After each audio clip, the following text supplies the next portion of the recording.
Bien-aimés dans le Seigneur, bonjour. Chers auditeurs de la chaîne YouTube Jésus-Christ vainqueur, bonjour. Que le Dieu d'Abraham, d'Isaac et de Jacob vous couvre de sa grâce et vous inonde de ses nombreuses bénédictions.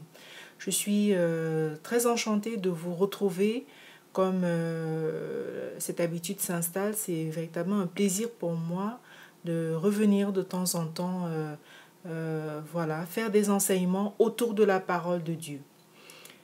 Alors aujourd'hui nous allons donc poursuivre avec le résumé de l'évangile de Matthieu. Aujourd'hui on va aborder les chapitres 16 à 20. Sachant que sur notre chaîne vous pouvez retrouver les précédents chapitres. Donc il y a 3 enseignements qui ont été faits autour de ces résumés. Il y a également d'autres enseignements qui concernent d'autres sujets. Voilà, donc n'hésitez pas à vous abonner à notre chaîne Jésus-Christ vainqueur, notre chaîne YouTube. Pour retrouver ces enseignements-là. Alors, nous allons tout de suite commencer par la prière.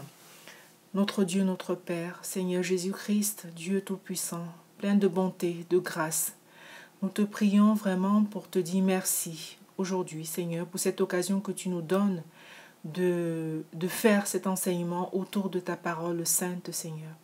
Et je te prie vraiment, Seigneur, afin que tu fasse en sorte que tout ce qui sortira de ma bouche, Père, soit pour ta gloire et ta gloire seule, et que tu prennes le contrôle de tout ce qui pourra sortir de ma bouche, afin que cela édifie véritablement ton peuple dans le monde entier. Sois béni, sois élevé.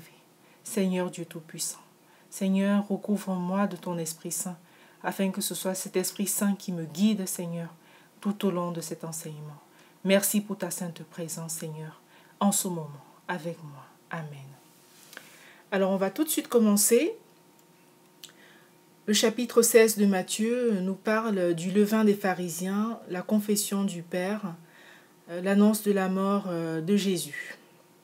Aux pharisiens et sadducéens qui demandaient à Jésus de leur faire voir un signe du ciel, Jésus répond : « Le soir, vous dites, il fera beau, car le ciel est rouge, et le matin, il y aura de l'orage aujourd'hui, car le ciel est d'un rouge sombre. Vous savez discerner l'aspect du ciel, et vous ne pouvez discerner les signes des temps. Une génération méchante et adultère demande un miracle.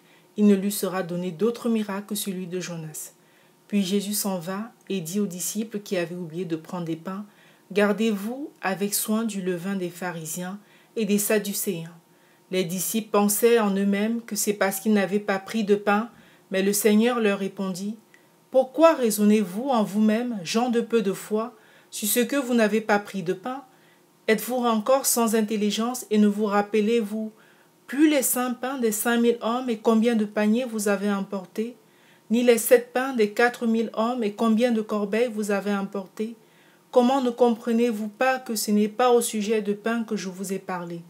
Gardez-vous du levain des pharisiens et des sadducéens. » Alors les disciples comprirent que c'est au sujet de l'enseignement des sadducéens et pharisiens que le Seigneur leur parlait ainsi. Arrivé dans le territoire de Césarée de Philippe, Jésus demanda à ses disciples : « Qui dit-on que je suis, moi, le Fils de l'homme ? » Ils répondirent : « Certains disent que tu es Jean-Baptiste, d'autres Élie, d'autres encore Jérémie, ou l'un de ces prophètes. Et vous, leur dit-il, qui dites-vous que je suis ? » Simon-Pierre dit : « Tu es le Christ, le Fils du Dieu vivant. » Alors le Seigneur lui répondit : « Tu es heureux, Simon, fils de Jonas, car ce ne sont pas la chair et le sang qui t'ont révélé cela, mais c'est mon Père qui est dans les cieux. Et moi je te dis que tu es pierre, et que sur cette pierre je bâtirai mon église, et que les portes du séjour des morts ne prévaudront point contre elle. Je te donnerai les clés du royaume des cieux. Ce que tu lieras sur la terre sera lié dans les cieux, et ce que tu délieras sur la terre sera délié dans les cieux. » Puis il demanda aux disciples de garder le secret sur le fait qu'il était le Christ. À partir de ce moment, Jésus va annoncer aux disciples ses souffrances à venir, le contexte de sa mort et de sa résurrection. Pierre, l'ayant pris à part, va lui dire : « À Dieu ne plaise, Seigneur, cela ne t'arrivera pas. » Et le Seigneur répond : « Arrière de moi, Satan, tu me mets en scandale, car tes pensées ne sont pas les pensées de Dieu, mais celles des hommes. » Puis il dit aux disciples : « Si quelqu'un veut venir après moi, qu'il renonce à lui-même, qu'il se charge de sa croix et qu'il me suive. Car celui qui voudra sauver sa vie la perdra, mais celui qui la perdra à cause de moi la trouvera. Que servirait-il à un homme de gagner tout le monde s'il perdait son âme? Ou que donnerait un homme en échange de son âme? Car le Fils de l'homme doit venir dans la gloire de son Père, avec ses anges, et alors il rendra à chacun selon ses œuvres. Je vous le dis en vérité, quelques-uns de ceux qui sont ici ne mourront point, qui n'aient vu le Fils de l'homme venir dans son règne. Nous passons au chapitre 17 qui nous parle de la transfiguration, de la guérison du lunatique, de l'annonce de la mort et de la résurrection de Christ, et du paiement du tribut. 6 jours plus tard, le Seigneur, en compagnie de Pierre, Jacques, Jean, se retira sur une haute montagne et fut transfiguré devant eux. Son visage brillait comme le soleil et ses vêtements devinrent blancs comme la lumière. Alors Moïse et Élie leur apparurent, s'entretenant avec le Seigneur. Pierre proposa au Seigneur de dresser 3 tentes pour Jésus, pour Moïse et pour Élie. Pendant que Pierre parlait, une nuée lumineuse les couvrit et de la nuée s'entendit cette voix et ces paroles. « Celui-ci est mon fils bien-aimé, en qui j'ai mis toute mon affection. Écoutez-le. » Les disciples furent saisis d'une grande peur, mais le Seigneur Jésus les toucha en disant « Levez-vous, n'ayez pas peur. » Levant les yeux, car ils étaient face contre terre dans leur crainte, ils constatent que Jésus est de nouveau tout seul. Pendant qu'ils quittaient ce lieu, le Seigneur leur ordonna ne parler à personne de cette vision, jusqu'à ce que le Fils de l'homme soit ressuscité des morts. Alors ils lui demandèrent « Pourquoi donc les scribes disent-ils qu'Élie doit venir premièrement ?»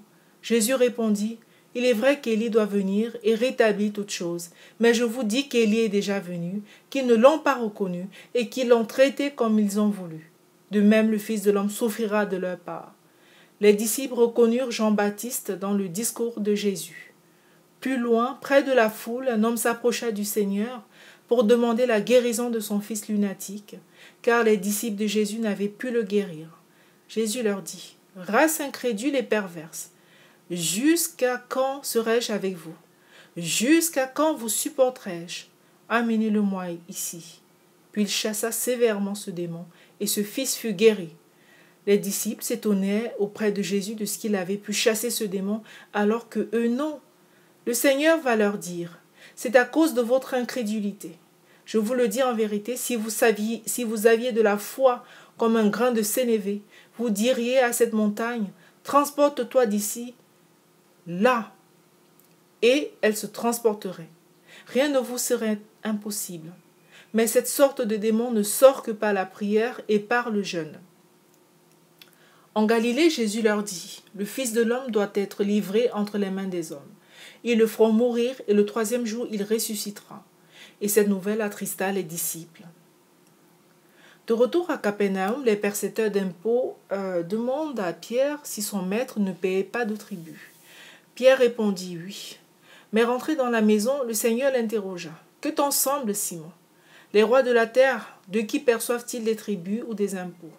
De leurs fils ou des étrangers? » Pierre répondit, « Des étrangers. » Alors Jésus dit, « Les fils en sont donc exempts?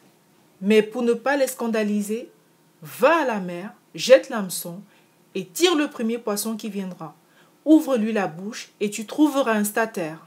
Prends-le et donne-le-leur pour moi et pour toi. » Alors nous passons au chapitre 18 de Matthieu qui nous parle du plus grand dans le royaume des cieux, des scandales, de la brebis égarée, du pardon des offenses et de la parabole du serviteur impitoyable. Les disciples interrogent Jésus pour savoir qui est le plus grand dans le royaume des cieux. Le Seigneur va alors appeler un enfant, le mettre devant eux et dire « Je vous le dis en vérité, si vous ne vous convertissez et si vous ne devenez comme les petits-enfants, vous n'entrerez pas dans le royaume des cieux. C'est pourquoi quiconque se rendra humble comme ce petit enfant sera le plus grand dans le royaume des cieux. Et quiconque reçoit en mon nom un petit enfant comme celui-ci me reçoit moi-même. Mais si quelqu'un scandalisait un de ces petits qui croient en moi, il vaudrait mieux pour lui qu'on suspendît à son cou une meule de moulin et qu'on le jetât au fond de la mer. Malheur au monde à cause des scandales, car il est nécessaire qu'il arrive des scandales, mais malheur à l'homme par qui le scandale arrive. Si ta main ou ton pied est pour toi une occasion de chute, coupe-les et jette-les loin de toi. Mieux vaut pour toi entrer dans la vie boiteux ou manchot que d'avoir 2 pieds ou 2 mains et d'être jeté dans le feu éternel. Et si ton œil est pour toi une occasion de chute, arrache-le et jette-le loin de toi. Mieux vaut pour toi entrer dans la vie n'ayant qu'un œil que d'avoir 2 yeux et d'être jeté dans le feu de la géhenne. Gardez-vous de mépriser un seul de ces petits, car je vous dis que leurs anges, dans les cieux, voient continuellement la face de mon Père qui est dans les cieux. Car le Fils de l'homme est venu sauver ce qui était perdu. Que vous ensemble, si un homme a 100 brebis et que l'une d'elles s'égare, ne laisse-t-il pas les 99 autres sur les montagnes, pour aller chercher celle qui s'est égarée? Et s'il la trouve, je vous le dis en vérité, elle lui cause plus de joie que les 99 qui ne se sont pas égarés. De même, ce n'est pas la volonté de votre Père qui est dans les cieux qu'il se perde un seul de ces petits. Si ton frère a péché, va et reprends-le entre toi et lui seul. S'il t'écoute, tu as gagné ton frère. Mais s'il ne t'écoute pas, prends avec toi 1 ou 2 personnes, afin que toute l'affaire se règle sur la déclaration de 2 ou 3 témoins. S'il refuse de les écouter, dis-le à l'Église, et s'il refuse aussi d'écouter l'Église, qu'il soit pour toi comme un païen et un publicain. Je vous le dis en vérité, tout ce que vous lierez sur la terre sera lié dans le ciel, et tout ce que vous délierez sur la terre sera délié dans le ciel. Je vous dis encore, si 2 d'entre vous s'accordent sur la terre pour demander une chose quelconque, elle leur sera accordée par mon Père qui est dans les cieux. Car là où 2 ou 3 sont assemblés à mon nom, je suis au milieu d'eux. Alors Pierre demanda à Jésus combien de fois devrait-il pardonner à quelqu'un qui l'a offensé. Serait-ce 7 fois? Le Seigneur va répondre, je ne te dis pas jusqu'à 7 fois, mais jusqu'à 70 fois 7 fois. C'est pourquoi le royaume des cieux est semblable à un roi qui voulut faire rendre compte à ses serviteurs. Quand il se mit à compter, on lui en amena un qui devait 10 000 talents. Comme il n'avait pas de quoi payer, son maître ordonna qu'il fût vendu, lui, sa femme, ses enfants et tout ce qu'il avait, et que la dette fût acquittée. Le serviteur, se jetant à terre, se prosterna devant lui et dit, « Seigneur, aie patience envers moi, et je te payerai tout. » Ému de compassion, le maître de ce serviteur le laissa aller et lui remit la dette. Après qu'il fut sorti, ce serviteur rencontra un de ses compagnons qui lui devait 100 deniers. Il le saisit et l'étranglait en disant « Paye ce que tu me dois. » Son compagnon, se jetant à terre, le suppliait, disant « Aie patience envers moi, et je te payerai. » Mais l'autre ne voulut pas, et il alla le jeter en prison jusqu'à ce qu'il eût payé ce qu'il devait. Ses compagnons, ayant vu ce qui était arrivé, furent profondément attristés, et ils allèrent raconter à leur maître tout ce qui s'était passé. Alors le maître fit appeler ce serviteur et lui dit « Méchant serviteur, je t'avais remis en entier ta dette parce que tu m'avais supplié. Ne devais-tu pas aussi avoir pitié de ton compagnon comme j'ai eu pitié de toi ?» Et son maître, irrité, le livra au bourreau jusqu'à ce qu'il eût payé tout ce qu'il devait. C'est ainsi que mon Père céleste vous traitera si chacun de vous ne pardonne à son frère de tout son cœur. Nous passons au chapitre 19 qui parle du divorce et du célibat, des petits-enfants, du jeune homme riche et de l'héritage de la vie éternelle. Jésus quitta la Galilée pour la Judée. Une grande foule le suivait et il guérit les malades. Les pharisiens lui demandèrent s'il était possible de répudier sa femme pour l'éprouver. Le Seigneur leur répondit « N'avez-vous pas lu que le Créateur au commencement fit l'homme et la femme, et qu'il dit « C'est pourquoi l'homme quittera son père et sa mère, et s'attachera à sa femme, et les 2 deviendront une seule chair. Ainsi, ils ne sont plus 2, mais ils sont une seule chair. Que l'homme donc ne sépare pas ce que Dieu a joint. » Les pharisiens lui posaient alors la question de savoir pourquoi Moïse avait dans ce cas permis de répudier sa femme avec une lettre de divorce. Le Seigneur va répondre, c'est à cause de la dureté de votre cœur que Moïse vous a permis de répudier vos femmes. Au commencement, il n'en était pas ainsi. Mais je vous dis que celui qui répudie sa femme, sauf pour infidélité, et qui en épouse une autre, commet un adultère. Ses disciples dirent à Jésus qu'il n'était pas avantageux dans ce cas de se marier. Le Seigneur va leur répondre. Tous ne comprennent pas cette parole, mais seulement ceux à qui cela est donné. Car il y a des eunuques qui le sont dès le ventre de leur mère, il y en a qui le sont devenus par les hommes, et il y en a qui se sont rendus tels eux-mêmes à cause du royaume des cieux. Que celui qui peut comprendre comprenne. Ensuite, aux disciples qui repoussent les petits-enfants qu'on a menés à Jésus pour qu'il leur imposât les mains, le Seigneur va répondre « Laissez les petits-enfants et ne les empêchez pas de venir à moi, car le royaume des cieux est pour ceux qui leur ressemblent. » Et il leur imposa les mains. Parti de là, un homme s'approcha du Seigneur pour connaître les conditions d'obtention de la vie éternelle. Jésus dit « Pourquoi m'interroges-tu sur ce qui est bon? Un seul est le bon. Si tu veux entrer dans la vie, observe les commandements. » L'homme veut savoir lesquels, alors le Seigneur répond « Tu ne tueras point, tu ne commettras point d'adultère, tu ne déroberas point, tu ne diras point de faux témoignages, honore ton père et ta mère, et tu aimeras ton prochain comme toi-même. » L'homme dit qu'il observe déjà ces commandements que le Seigneur venait de dire. Alors Jésus lui répond « Si tu veux être parfait, va, vends ce que tu possèdes, donne-le aux pauvres, et tu auras un trésor dans le ciel. Puis viens et suis-moi. » Cela attrista l'homme car il avait de grands biens. Jésus dit aux disciples, « Je vous le dis en vérité, un riche entrera difficilement dans le royaume des cieux. Je vous le dis encore, il est plus facile à un chameau de passer par le trou d'une aiguille qu'à un riche d'entrer dans le royaume de Dieu. » Alors les disciples demandèrent qui pouvait être sauvé dans ce cas. Le Seigneur dit, « Aux hommes cela est impossible, mais à Dieu tout est possible. » Alors Pierre demanda à Jésus quel serait leur sort, à eux, les disciples qui avaient tout quitté pour suivre Jésus. Le Seigneur répond, « Je vous le dis en vérité, quand le Fils de l'homme au renouvellement de toutes choses sera assis sur le trône de sa gloire, vous qui m'avez suivi, vous serez de même assis sur 12 trônes, et vous jugerez les 12 tribus d'Israël. Et quiconque aura quitté, à cause de mon nom, ses frères ou ses sœurs, ou son père ou sa mère, ou sa femme ou ses enfants, ou ses terres ou ses maisons, recevra le centuple et héritera la vie éternelle. Plusieurs des premiers seront les derniers, et plusieurs des derniers seront les premiers. » Nous poursuivons avec le chapitre 20 de Matthieu qui relate la parabole des ouvriers loués à différentes heures. Il relate aussi l'annonce de la mort et de la résurrection, la demande des fils de Zébédée et l'histoire des 2 aveugles guéris à Jéricho. Jésus dit, « Car le royaume des cieux est semblable à un maître de maison qui sortit dès le matin afin de louer des ouvriers pour sa vigne. Il convint avec eux d'un denier par jour, et il les envoya à sa vigne. Il sortit vers la 3e heure, et il en vit d'autres qui étaient sur la place sans rien faire.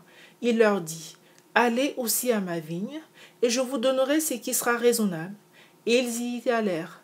Il sortit de nouveau vers la 6e heure et vers la 9e, et il fit de même. Étant sorti vers la 11e heure, il en trouva d'autres qui étaient sur la place, et il leur dit, « Pourquoi vous tenez-vous ici toute la journée sans rien faire ?»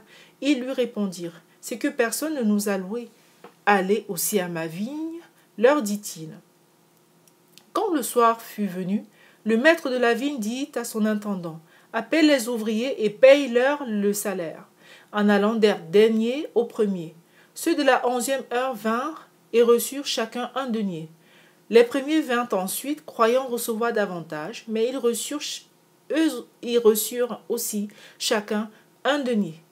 En le recevant, ils murmuraient contre le maître de la maison et dirent, « Ces derniers n'ont travaillé qu'1 heure et tu les traites à l'égal de nous qui avons supporté la fatigue du jour et la chaleur. » Il répondit à l'un d'eux, « Mon ami, je ne te fais pas tort. N'es-tu pas convenu avec moi d'un denier? Prends ce qui te revient et va-t'en. Je veux donner à ce dernier autant qu'à toi. Ne m'est-il pas permis de faire de mon bien ce que je veux? Ou vois-tu de mauvais œil que je sois bon? Ainsi, les derniers seront les premiers, et les premiers seront les derniers. » Ensuite, sur le chemin pour Jérusalem, Jésus dit aux 12 disciples, « Voici, nous montons à Jérusalem, et le Fils de l'homme sera livré aux principaux sacrificateurs et aux scribes. Ils le condamneront à mort, et ils le livreront aux païens pour qu'ils se moquent de lui, le battent de verge et le crucifient, et le 3e jour il ressuscitera. » La mère de Zébédée va s'approcher auprès du Seigneur avec ses fils et se prosterner devant lui. Le Seigneur lui dit, « Que veux-tu » Elle lui demande que ses 2 fils, disciples de Jésus, soient assis à gauche et à droite de Jésus dans le royaume des cieux. Le Seigneur leur répond, « Vous ne savez ce que vous demandez. Pouvez-vous boire la coupe que je dois boire ?» Il répondit, « Oui. » Alors Jésus dit, « Il est vrai que vous boirez ma coupe, mais pour ce qui est d'être assis à ma droite et à ma gauche, cela ne dépend pas de moi et ne sera donné qu'à ceux à qui mon Père l'a réservé. » Les 10 autres disciples se fâchèrent contre les 2 frères, mais Jésus leur dit, « Vous savez que les chefs des nations les tyrannisent et que les grands les asservissent. Il n'en sera pas de même au milieu de vous. Mais quiconque veut être grand parmi vous, qu'il soit votre serviteur. Et quiconque veut être le premier parmi vous, qu'il soit votre esclave. C'est ainsi que le Fils de l'homme est venu, non pour être servi, mais pour servir et donner sa vie comme la rançon de plusieurs. » Sortant de Jéricho, une grande foule suivit Jésus et 2 aveugles assis au bord du chemin criaient de plus en plus fort au passage de Jésus. « Aie pitié de nous, Seigneur, fils de David. » Jésus dit, « Que voulez-vous que je fasse ?» Ils répondirent, « Seigneur, que nos yeux s'ouvrent. » Alors, pris de compassion, le Seigneur leur redonna la vue en leur touchant les yeux. Amen. Alors, bien-aimés, chers auditeurs de Jésus-Christ vainqueur, de la chaîne YouTube Jésus-Christ vainqueur, nous venons de terminer ainsi le résumé des chapitres 16 à 20 de Matthieu. Et nous bénissons le Seigneur pour cela. Seigneur, je te remercie d'avoir rendu ce moment possible. Je te bénis d'avoir rendu cela possible. Merci infiniment, Seigneur, pour tes grâces en abondance. En abondance, je te prie de toucher, Seigneur, les auditeurs de cette chaîne, de la chaîne Menorah YouTube, de la chaîne de la radio, de la web radio Menorah Yeshua, de la chaîne YouTube de la sœur Esther béni soit Elohim, des auditeurs de la chaîne YouTube Marie-Madeleine Tribois, Kamga, de la chaîne des serviteurs de l'Éternel de par le monde. Je te prie de les toucher, Seigneur, de toucher chacun d'entre eux, où qu'ils soient, Seigneur.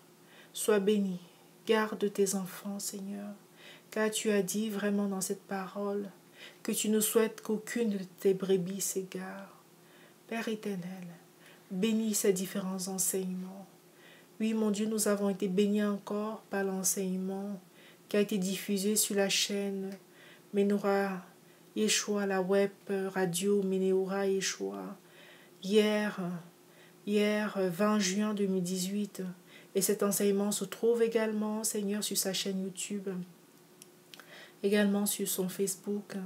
Nous avons été bénis parce que ça concerne les abominations, dans les pratiques sexuelles abominables dans la vie d'un couple chrétien.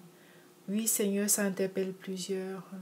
Seigneur, nous sommes bénis par les différents enseignements de nos frères et sœurs.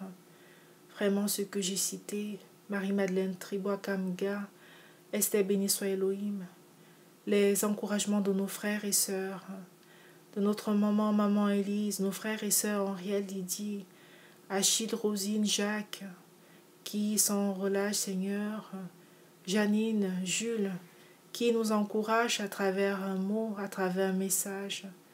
Père, visite chacun d'entre eux. Le frère Hervé, touche-le. Le frère Alexandre, touche-le. Désiré, touche-le, Seigneur. Touche chacun d'entre nous. Touche chacun d'entre nous. La sœur Rachel, touche-la. La sœur Rosine, touche-la. Mon Seigneur, mon Dieu, mon roi, sois élevé, sois glorifié. Sois béni, sois exalté, sois loué, sois adoré, et que toute la gloire te revienne. Au nom puissant de Jésus-Christ. Amen. Soyez bénis. Soyez bénis. Donc, comme on vous l'avait déjà dit dans les autres enseignements, il s'agit ici pas d'un commentaire des différents chapitres, il s'agit d'un résumé. Donc on vous livre l'essentiel de la pensée telle qu'elle. La seule chose qu'on ne résume pas, c'est les interventions de Jésus-Christ en direct. Voilà, ça on ne résume pas à dessein, c'est volontaire. On ne veut pas résumer parce qu'on veut que la pensée de notre Seigneur vous soit livrée telle qu'elle. Alléluia. Soyez bénis dans le monde entier, soyez bénis, serviteurs de Dieu, soyez bénis, peuple de Dieu. Amen. À une prochaine fois. Au revoir.